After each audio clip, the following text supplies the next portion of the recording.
वहीं मध्य प्रदेश में 2 और कफ सिरप जहरीले निकले हैं। री-लाइफ और रेसिफ्रेंस टीआर सिरप में जहरीला केमिकल मिला है। गुजरात की कंपनियां हैं जिनमें ये दोनों ही सिरप बने हैं। रिपोर्ट में पाया गया तय मात्रा से ज्यादा डाइएथिलीन ग्लाइकॉल और स्वास्थ्य विभाग ने दोनों ही सिरप पर रोक लगाने की प्रक्रिया शुरू कर दी है और अभी तक 3 सिरप जांच में फेल हो चुके हैं। बच्चों की सेहत पर यह बेहद बड़ा खतरा। इंदौर की डिफ्रॉस्ट सिरप को भी बाजार में वापस लेने के आदेश लिए गए हैं। वहीं आपको बताएं, राज्य सरकार ने सभी निर्माताओं और डॉक्टर्स को एडवाइजरी भी जारी की है। छिंदवाड़ा हादसे के बाद से प्रदेश में औषधि निरीक्षण तेज हो चला है। तमाम सिरप्स के अब सैंपल्स लिए जा रहे हैं, लगातार जांच की जा रही है। सीएम डॉक्टर मोहन यादव ने दोषियों पर कठोर कार्रवाई के निर्देश भी दिए हैं। इस बीच जितने भी कफ सिरप्स हैं, एक बार वापस से उनकी चेकिंग की जा रही है। सभी के सैंपल्स लिए जा रहे हैं, लगातार लैब में भेजकर उनकी जांच पड़ताल। और इस बीच 2 और कफ सिरप्स मिले हैं जो कि जहरीले पाए गए हैं। इनके अंदर जो कंटेंट्स थे, जो केमिकल्स थे, वो खासा घातक पाए गए हैं। चेतन सेठ हमारे सहयोगी और जानकारी के साथ। चेतन, ये 2 और जहरीले सिरप्स मिले हैं, लगातार जांच पड़ताल और जानकारी दीजिए।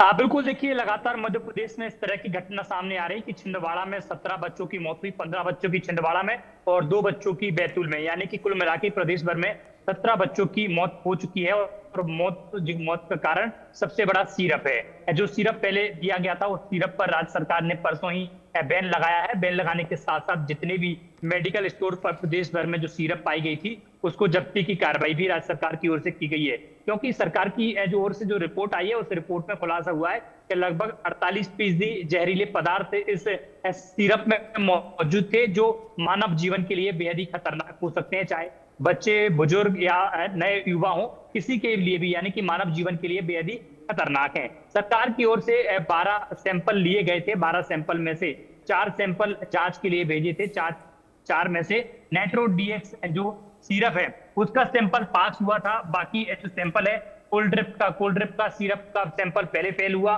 कोल्ड ड्रिप के बाद आज री-लाइफ और री-लाइफ के अलावा रेसिफ्रेंस, यानी कि ये भी सिरप है, तो बच्चों को दिया जाता है। खास तौर पर जब बच्चों को खांसी, बुखार, सर्दी जुकाम जैसी जो दिक्कतें होती हैं, उस दौरान एक सिरप बच्चों को दिया जाता है। तो इसमें भी जांच की गई, तो इसमें भी लगभग 2% तक ऐसे पदार्थ पाए गए जो मानव जीवन के लिए बेहद ही खतरनाक है। इसके अलावा परसों की आपने खबर देखी होगी कि 76 दवाइयां प्रदेश भर में, पैरासीटामोल, विटामिन और ओआरएस के घोल के जो पाउच हैं, वो ऐसे पाए गए हैं। 76 प्रकार की दवाइयां जो अमानक पाई गई हैं। लगातार प्रदेश भर में इस तरह की तस्वीरें आ रही हैं। जो 2 दवाइयां आज जो रिपोर्ट में खुलासा हुआ है कि जिनमें जहरीले पदार्थ हैं, वो गुजरात की कंपनी के द्वारा बनाए गए। राजस्थान में जो घटना हुई, वो दवाइयां इंदौर की कंपनी के द्वारा बनाए गए थे।